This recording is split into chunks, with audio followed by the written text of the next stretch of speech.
You are listening to RudolfSteinerAudio.com. If you are listening to the podcast of this, it is located at rudolfsteiner.podbean.com. Please consider becoming a patron. As well, there are two publishing houses, steinerbooks.org in America and rudolfsteinerpress.com in England, who are the sole publishers of Steiner into English and have given me permission to do these recordings. Please consider patronizing them as well. This is a reading of the book by Rudolf Steiner entitled Anthroposophy, a Fragment, a new foundation for the study of human nature. This is the end of the book. I'm reading the final assorted appendices that I did not attach to the specific chapters before. I know that's slightly confusing. I apologize for it. I'm on page 193 of the book, reading Appendix 3, which is an addendum, as it were, to the last chapter, chapter 10. Appendix 3. This essay is not part of the manuscript of the book, but in content it belongs with chapter 10, the human form. Let us imagine that the initial latent human organization, with all the forces it can contain in the physical world, is taken hold of by a force that proceeds directly from the higher spiritual world. This force works from below upward, and would, if working on its own, generate only as much of the human being as bears the I, capital. Let us further imagine that before the thus constituted human being can come about, this force is taken hold of by other forces that work from front to back. Actually, this only means that they allow the first force to continue working but deflect it at a right angle. These other forces proceed directly from the lower spiritual world. They would consist of the contents of the senses of life, self-movement, and balance. Different as these contents may be, they all have in common that they constitute the I's experiences of its own body in the physical world. In order to experience them, they thus presuppose nothing but one's own bodily existence. They have to be experienced through one's own body in the physical world. They thus work there through the individual bodily nature. The exact opposites of these three senses are the experiences of the senses of concept, tone, and hearing. The experience of the latter senses must be perceived in such a way that within them one's own body is shut out. It is characteristic of these experiences that they are independent of one's own bodily nature. Within these experiences, the I must therefore experience something that it can incorporate without deriving it from a bodily existence. At the same time, this something must be independent of the organs that mediate these experiences, independent in the same sense as is the I itself, capital. In concept, tone, and sound, therefore, there is something that joins the bodily nature proper within the physical world, in the same way that the I itself joins this bodily nature. Within human physical nature, latent organs must therefore assert themselves, without first having this bodily nature as their prerequisite. These then constitute a particular organism that, within the physical world, comes into contact with the contents of the senses of balance, self-movement, and life, without first coming into contact with the other organs. These contents must therefore work in such a way that they can create life-filled organs in an already existing organism. They are thus forces that within the physical world reveal the nature of the lower spiritual world, as the I itself reveals the nature of the higher spiritual world. The contents of these senses must ray directly into the physical world, just as the I rays into it directly. When these forces thus work on the physical human being, inasmuch as it is the bearer of the I, they will divide this physical human being into two physical members, one of which consists of dispositions for life that go on to form physical organs of life, while the other will form these dispositions for life in such a way that they can become the bearers of experiences in the I that proceed from the lower spiritual world, just as the I itself proceeds from the higher. These experiences are, however, directly related to the character of the I itself, the experience of concept, tone, and sound. If we now imagine that the contents of the senses of life, self-movement, and balance are the forces that work out of the lower spiritual world from back to front to take hold of the original disposition for the physical body as bearer of the I, and impress their own nature upon it, then they would have to imprint into it the organs through which the I has experiences that thereby bring it into relationship with the lower spiritual world, just as it is in relationship with the higher spiritual world through itself. In their content, sound, tone, and concept are such direct revelations of the lower spiritual world, just as the I is a revelation of the higher spiritual world.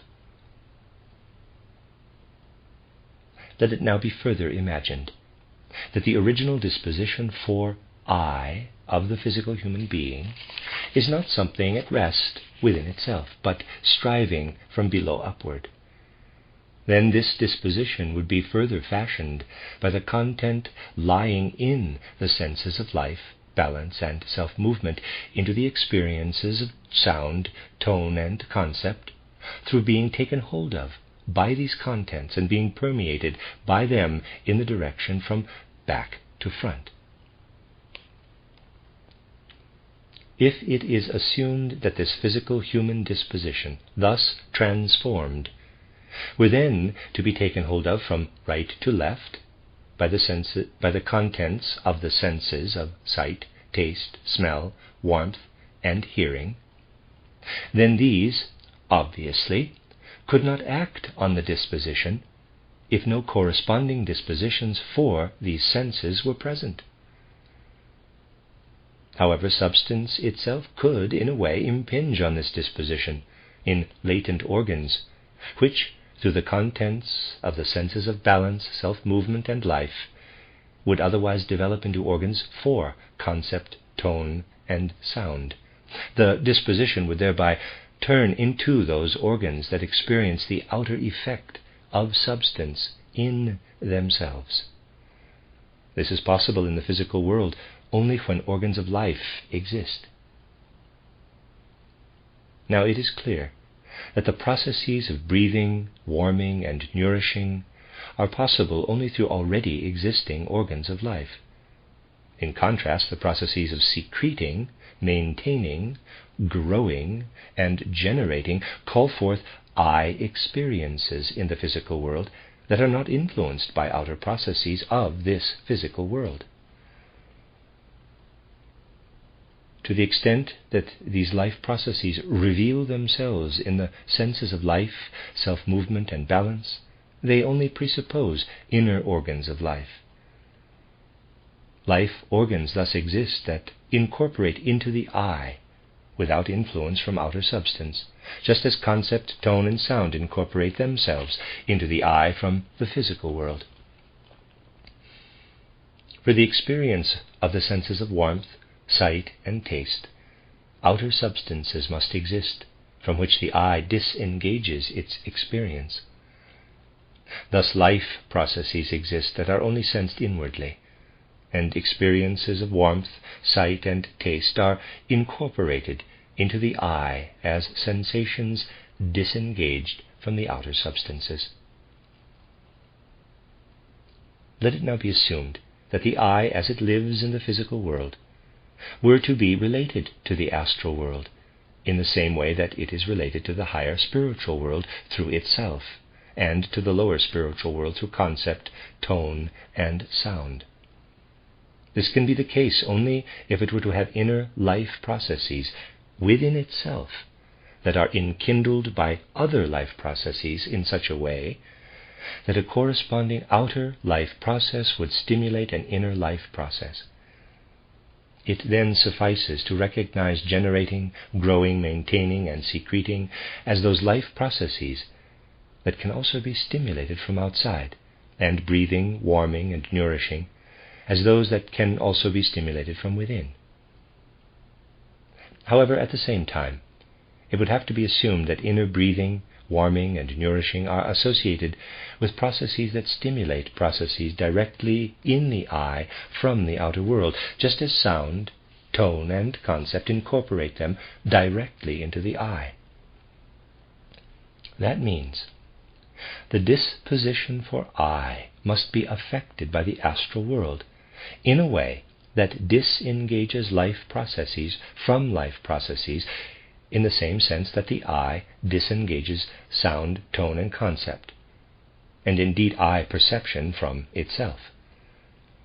If inner breathing, warming, and nourishing were stimulated by an eye that receives directly from the astral world what is disengaged in the experience of taste, sight, and warmth from the eye living in the physical world, then such an eye could act as described above.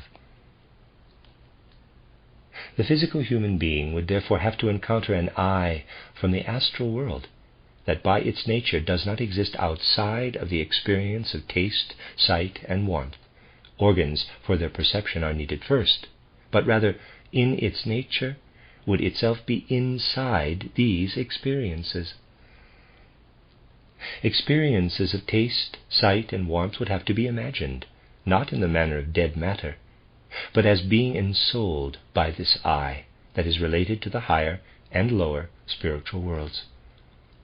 Then such an eye could let its inner life act on the physical disposition of the human being, and the experiences of taste, sight, and warmth would radiate through this physical disposition from within. If the contents of these sense experiences were then to penetrate the physical disposition for the eye, they could call forth a transformation in those latent organs that bring about the life processes for the senses of balance, self-movement, and life. This would transform these latent organs into organs for generating, growing, maintaining, and secreting. If, therefore, the eye were external to the physical human disposition up to a certain point in time, from this point on it could stimulate those organs that are on the way to becoming organs of breathing, warming, and nourishing, to become organs of secreting, maintaining, growing, and generating. If the eye that radiates experiences of taste, sight, and warmth out of the astral world into the physical world is now imagined not to be at rest in itself, but as striving from left to right, then life organs would come about that toward the right would develop as organs of breathing, warming, and nourishing, and toward the left as organs of secreting, maintaining, growing, and generating. Since the living eye, as presupposed, is present in these organs, it would not take the processes of these organs passively, but would dwell in its processes.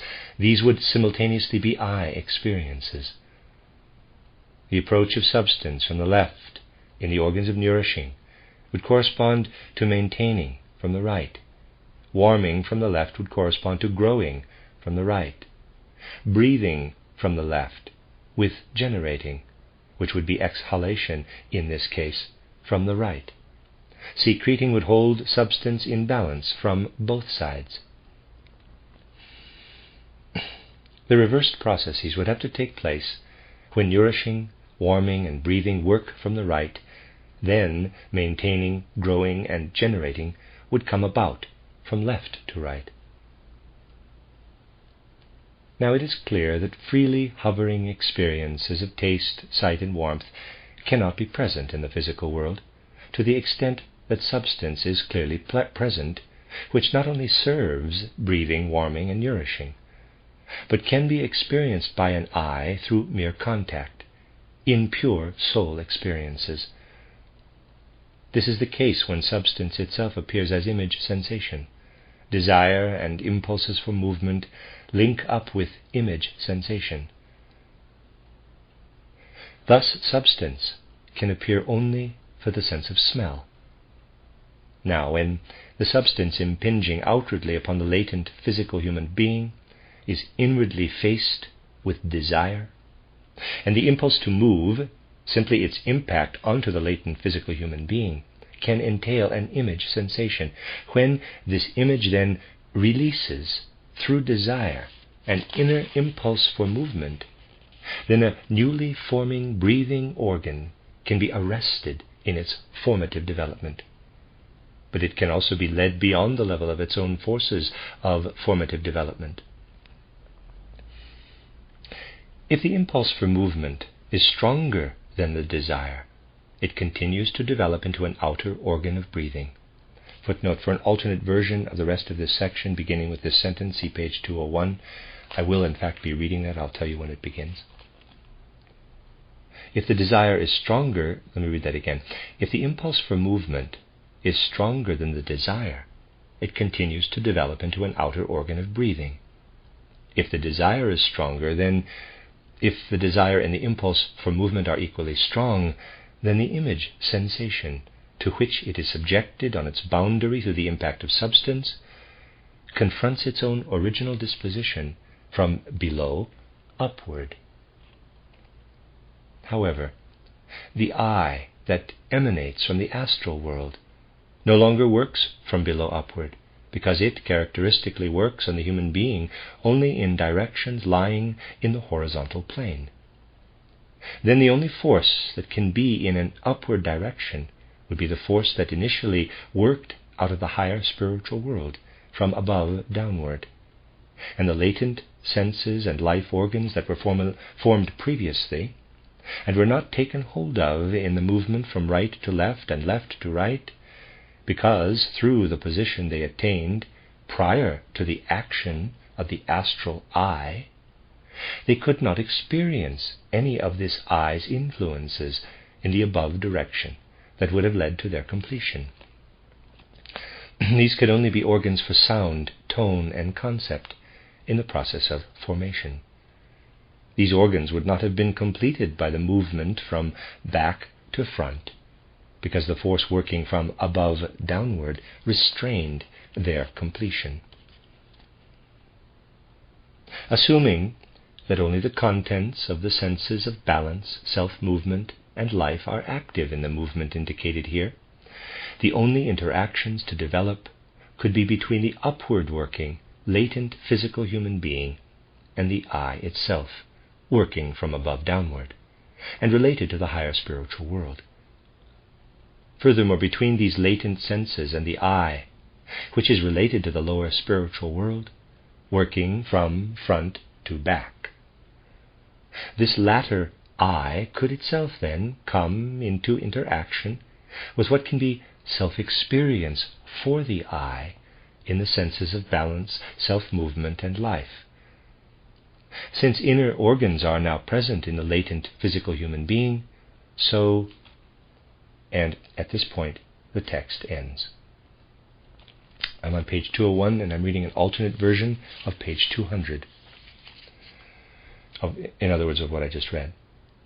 If the desire and impulse for movement are equally strong, then the image sensation, to which it is subjected on its boundary through the impact of substance, confronts its own original direction from below upward.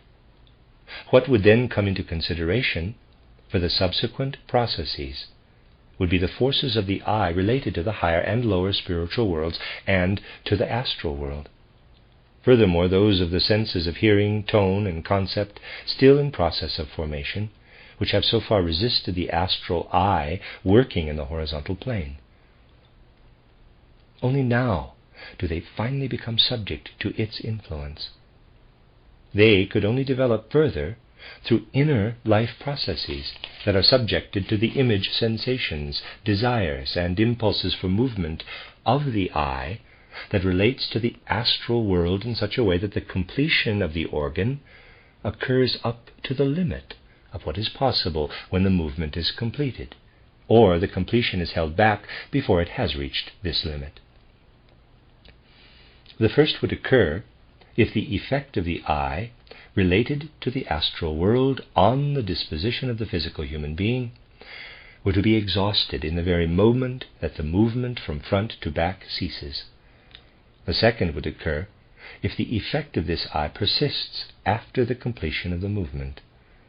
The first is the case for the organ of hearing, in which the eye's image sensation brings the formation to a close. The second instance is realized in the senses of tone and concept, which are not led up to the surface of the latent physical human organization, but are held back in its interior. They therefore remain capable of development even after cessation of the movement. The interaction between the original direction from above downward of the eye, related to the higher spiritual world, and the striving from below upward of the latent physical human being, now shows itself in the upright stature. In the latter is manifest that the eye itself has the same direction as the latent physical human being, so that the forces working from back to front and front to back, and those working from left to right and right to left, are not the only ones active. Rather, the latent physical human being orients itself upward in the wake of the eye. The processes that have been indicated here correspond to the image of the human form, as well as to the human course of life. And the text ends at this point. I'm on page 203, Appendix 4. These notes have been included in this volume because Rudolf Steiner specifically designated them as belonging to Anthroposophy. The perception of another human being is image sensation. As actuality, opposed to this, stands the fulfillment of what the sense of touch gives, so that in this inwardness the reality is given wherein the sense of touch is grounded. In the perception of concept from the outer world, something is given that as actuality in the physical bodily nature has to be regarded as the sense organ of information, in-formation. The footnote Ein-Bildung in original text, end footnote. The concept lives in this sense organ. Thus a life organ is given the form of the organ of concept from outside. Behind the life organ is the formative concept, the sense of life. In the perception of tone from the outer world, something is given that as actuality in the physical bodily nature has to be regarded as the sense organ of tone formation. The tone lives in this sense organ. Behind the life organ is the formative tone, the sense of self-movement. In the perception of sound from the outer world, something is given that, in the actuality of the physical bodily nature, has to be regarded as the sense organ of sound formation. The sound comes to perception in this sense organ. In this organ is active before being the organ of hearing, the sense of balance. A. Life organs that bring the states of the soul to manifestation in the physical world on one side. B. Life organs that transform themselves into sense organs on the other side. Number 1, the entire organism, eye consciousness, the form of the head. Number 2, the blood circulation, strivings/desires, fantasy. 3, the muscle organism, impulses for movement, language. The eye lives initially in its soul states, then in life processes, and the perceptions of the outer world are imprinted into these. Secreting, life process, disposition for hearing, disposition for the warmth sense, maintaining, warming, etc. That's hard to read. It's a bunch of words. I don't quite understand the pattern of that. It's on the bottom of page 204. That's the end of Appendix 4. Appendix 5. These pages constitute an independent and unfinished treatment of their subject, and are reprinted here because they are so similar in tone to the content of this volume. They contain an epistemological study based on the senses of language and hearing. And this last Appendix 5 is, in fact, the end of the book. From the I experience, it can be recognized that the human entity works from within to fashion an organism that can, within itself, make immanent the image of an equal yet separate I. What fashions itself into such an organism can be considered as the archetype of an organ of perception. Now, the inner constitution of this organism, its law-governed nature, is lost to direct view within the sense world. It is lost to view in the depths of the interweaving activity of soul life and organic life. We become aware of this organism only when we apply it to perceiving the sense world. When, in the midst of immediate sensory life, we do not at first even pay attention to the activity we perform when we turn the content of a perception into I experience. In order to know something about this activity, we must turn our eye away from the content of the perception and direct it toward our own activity. In doing this, we become able to discover soul processes that we carry out at the same time the perception is present as an experience in our eye. These soul processes already do not actually belong to the experiences of consciousness that we have in everyday life. Investigators of the soul find themselves obliged to distinguish between experiences based on confronting the outer world and those based on perceiving our own soul life. If we confront an external object or fact, we can continue to observe it with the same instruments of cognition we first use to perceive it. A soul phenomenon, however, is already over when we attempt to make it the focus of cognition through our observation. This state of affairs has been well described by Franz Brentano in his Psychology, where he strongly emphasizes that the inner perception of soul processes can never become inner observation. Footnote number 4, Steiner is referring to Brentano's title Psychologie vom empirischen Standpunkt, Volume 1, 1874, pages 35 to 36. Brentano, 1838 to 1917, was an influential German philosopher who wrote on psychology, ethics, logic, Aristotle, etc. His quote-unquote intentionalism influenced Husserl, the creator of phenomenology, while his work on being influenced Husserl's student, Martin Heidegger. Freud was also briefly his student. For Steiner's assessment of Brentano, see Vom Seelenrätsel, The Riddles of the Soul, partially translated as The Case for Anthroposophy. Editor's footnote ended. Quote from Brentano's Psychology. Quote, objects that we perceive outwardly, as we are in the habit of putting it, can be observed. In order to grasp the phenomenon exactly, we turn our full attention to it. But with objects we perceive inwardly, this is completely impossible. This is especially unmistakable in the case of certain psychological phenomena, such as, for example, anger. Obviously, the anger burning within us must have already abated if we were to attempt observing it, and thus the object of our observation would have disappeared. The same impossibility exists, however, in all other cases. End of quote. Because Brentano strictly limits himself within his treatment to what is accessible to ordinary consciousness within the sense world, an important distinction escapes his attention.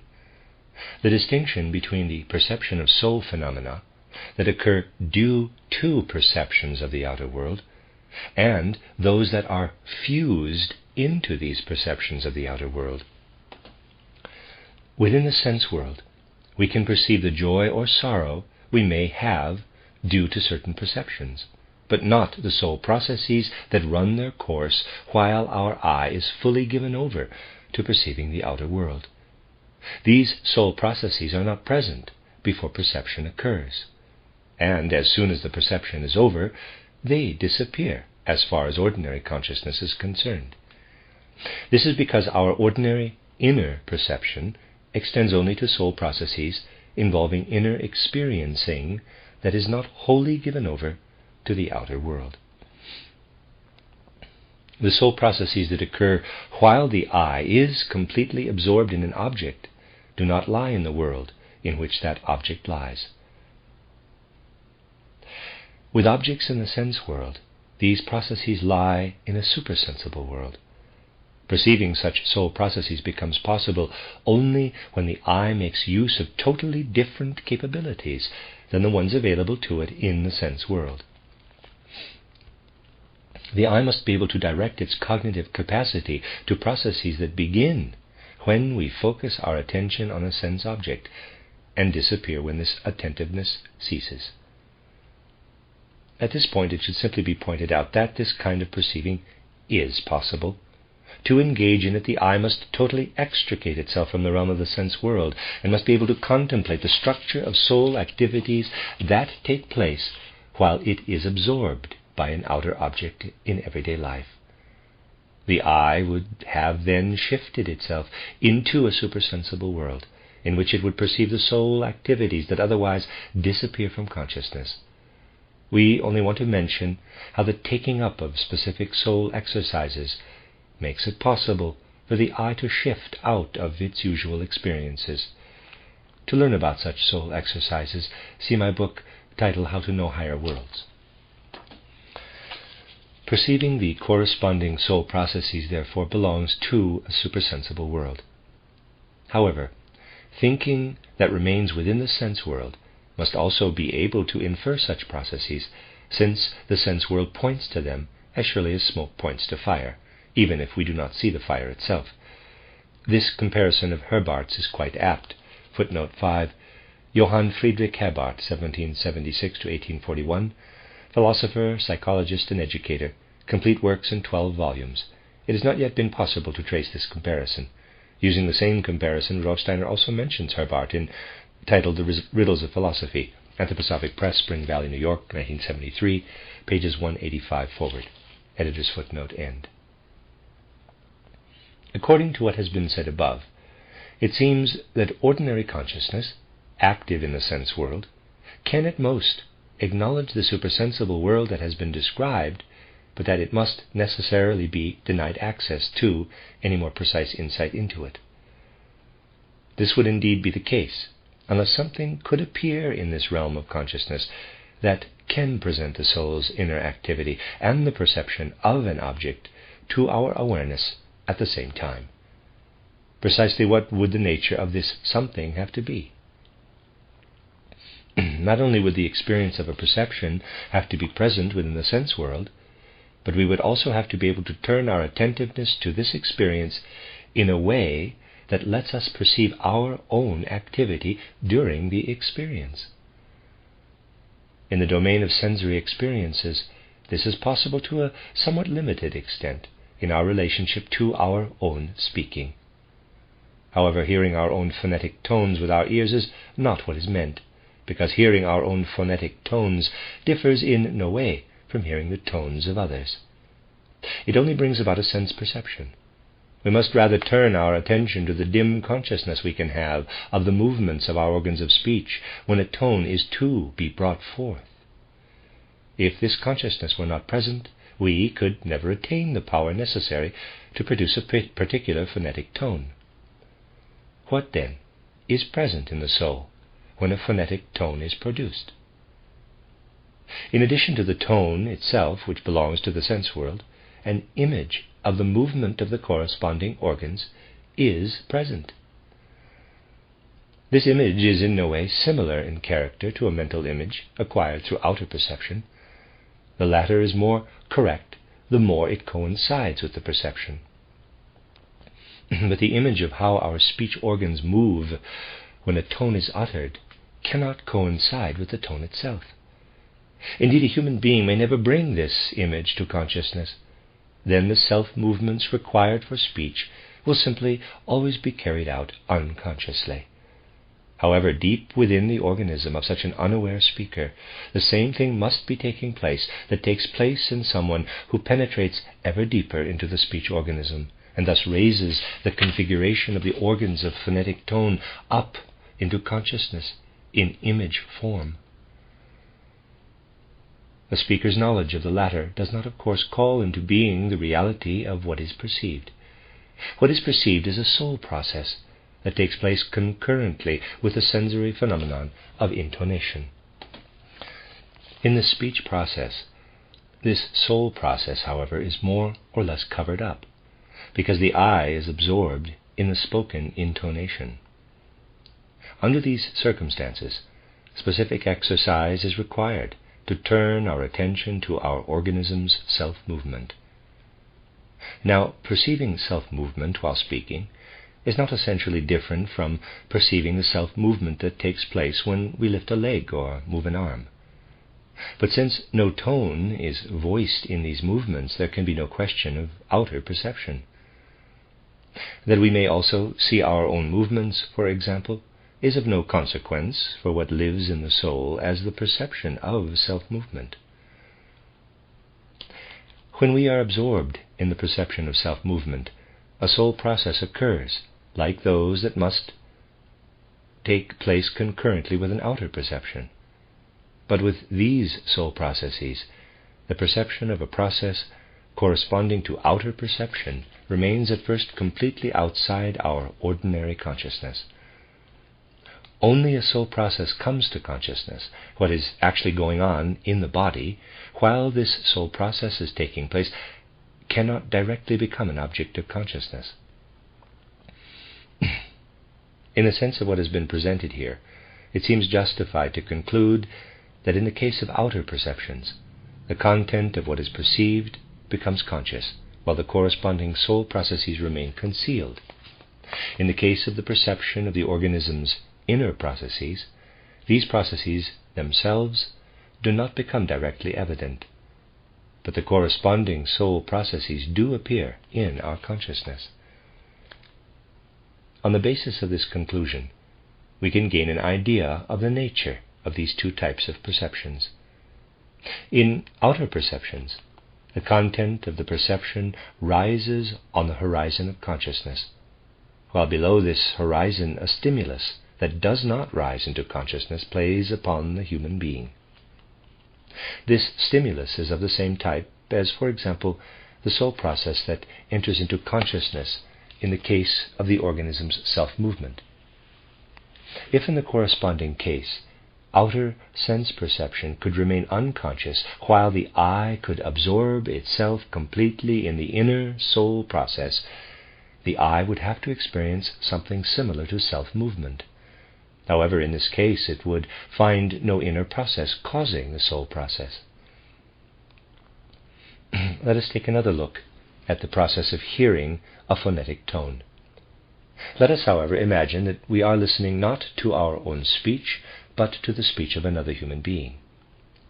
The movement of our speech organs, and thereby the I's activity in our own organism, are in this case absent.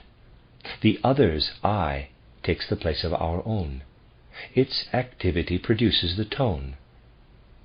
Present in the listener is the above characterized soul process that doesn't come to consciousness. Since it is present, however, it does confront the tone. The tone encounters the resistance of the soul process and is thereby raised to consciousness. We must now simply imagine that the I interweaves itself with the tone after the latter is arrested by the soul process, and we will have an idea of how the tone becomes conscious. It is the reverberation of the tone on our own soul process that comes to consciousness in our I. In this case, the tone first lives with the speaker, then it is thrown back by the listener's own soul process. After having been thrown back, it lives in the listener. If we realize how the tone in question is essentially present, in the same way in both speaker and listener, imagining it becoming conscious in the way described here will present no difficulties.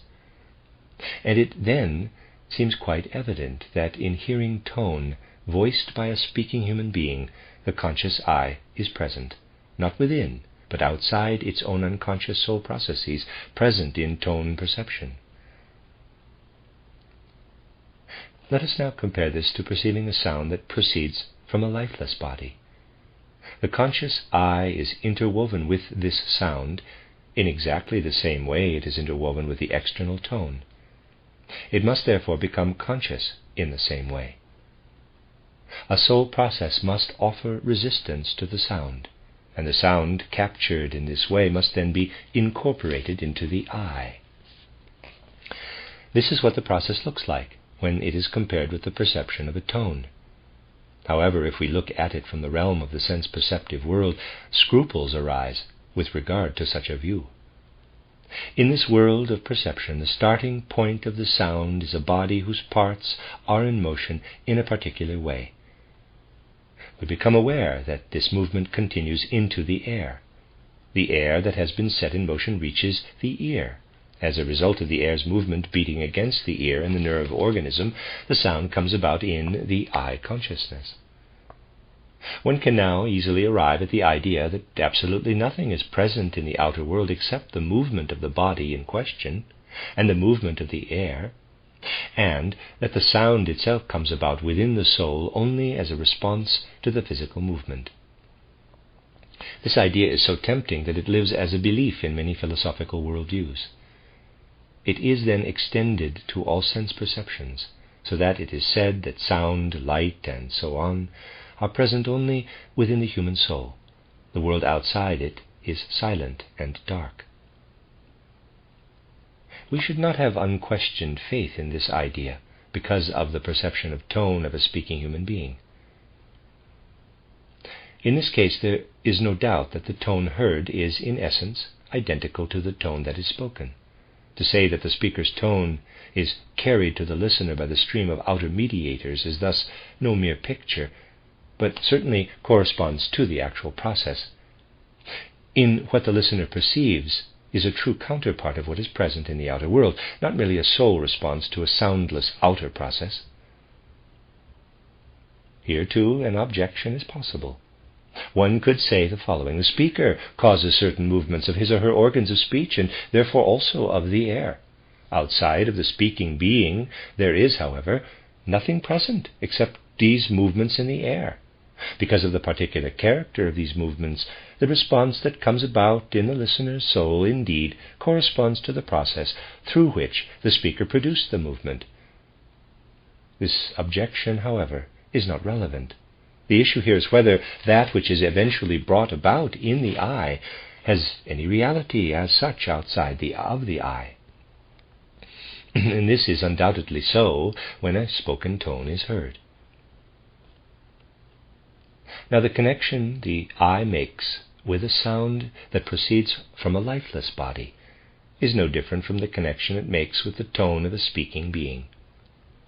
Therefore, we can think no differently about the outer or inner existence of a sound with regard to the whole human organism than we do about the existence of a phonetic tone.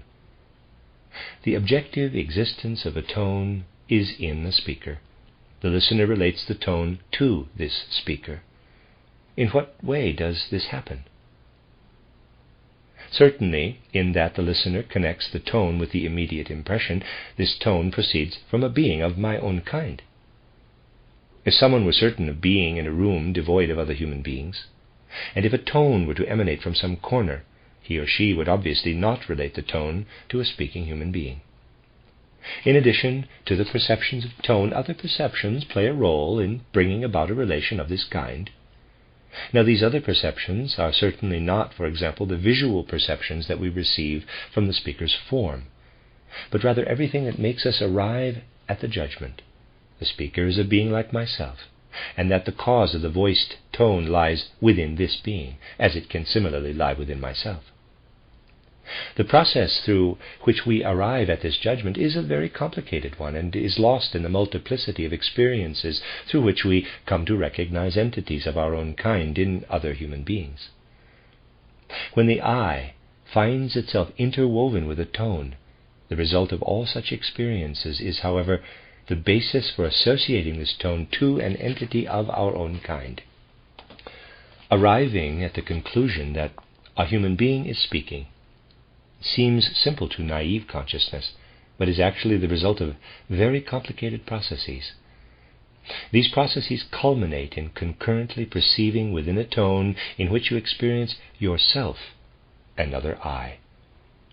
During this experience, everything else is disregarded, and inasmuch as we turn our attention to it, we are focused on the connection from I to I. The whole mystery of empathy with the I of another is expressed in this fact. If this fact is to be described, this cannot be done without saying we sense our own I in the I of the other. If we then perceive a tone coming from the other I, our own I lives in that tone and therefore in the other I. Now, if our I lives interwoven with a sound coming from a lifeless object, the only sensory object to which it can relate the sound is this lifeless object. If the I approaches the object, however, it finds that it cannot live within the object initially, as it can live in another I through tone. It is interwoven with the sound, but not with the lifeless object. However, observation of the sense world does demonstrate a relationship between the lifeless object and the organ of hearing and the corresponding nerve organism. But the same relationship also exists between the speech organism of a speaker and the ear and nerve organism of the listener. Yet in the latter case, the relationship signifies only a mediating stream for the tone that is objectively present in the speaker's I. This relationship, therefore, does not suggest that in it is to be found the objective reality of a lifeless object's sound, and that the perceived content of the sound is only a response on the part of the human soul. The only possibility is to think that also in this case the I is bound up with the sound, just as it is with the tone. In the sense of what was presented above, then, a lifeless sound would have to confront the listener. The soul processes we have described would have to originate below the horizon of consciousness, and the I would then live in the sound, because the latter encounters its resistance in the corresponding soul processes. The sound would then have to be present in the outer world, just as the tone is present in the speaker, the difference being that no reason would exist that could induce the listening I to relate the sound from a lifeless object to a being of its own kind. This can only mean that in the case of human tone, the listener imparts his or her I to the I of another, while in the case of a sound from a lifeless object, the I is imparted only to the sound itself. The listening I feels induced to penetrate through the phonetic tone, but not through the sound from the lifeless object. In other respects, both tone and lifeless sound belong to the sense world in the same way, and the listening I is linked with both in the same way. For this reason, the relationship of sound to what takes place as air movements and so on between the sounding object and the listening human being must not be thought of as any different from the relationship of tone to the corresponding outer movement. The sound must thus be brought into a relationship to the outer lifeless object that is similar to the tone's relationship to the speaking human being. This cannot happen without relating the lifeless object to an inner life of its own. This will present certain difficulties as long as we consider the lifeless object as a self-contained entity. Conceiving of it in this way, however, would be similar to considering the human larynx as a self-contained entity. In order for the larynx to produce a tone or a sound, it must be in connection with the speaker's processes of soul and I. In the sense world, these processes of soul and I cannot be examined from outside. They are supersensible processes. Only those aspects of the human being that are sense-perceptible may be considered as belonging to the sense world. The tone belongs to the sense world. Its soul content does not. What can be observed in the sense world as the movement of a sounding, lifeless body, as air movements and so on, must be thought of as effects within the sense world of what lives in the sound, inasmuch as the sound as perceived by the eye cannot itself be taken to be the cause of a movement. We must assume the existence of a supersensible world in which sound is based, and that generates the movement wherein the non-living manifests itself as sound to the eye. The connection that an eye, through the human tone, establishes within the sense world to a being of its own kind, must, in the case of sound, be sought in a supersensible world lying behind the sound. When the singing human being produces a sound, we can distinguish first the sound that is finally heard by the eye. It belongs to the sense world. Second, the soul movement, soul process, in which the sound is based. The latter cannot be observed in the sense world, but belongs to a supersensible world of which the human being is aware only because the human being lives in this world. And here the text ends, and that is the end of the book, Anthroposophy, a Fragment by Rudolf Steiner. That was also the end of section 11.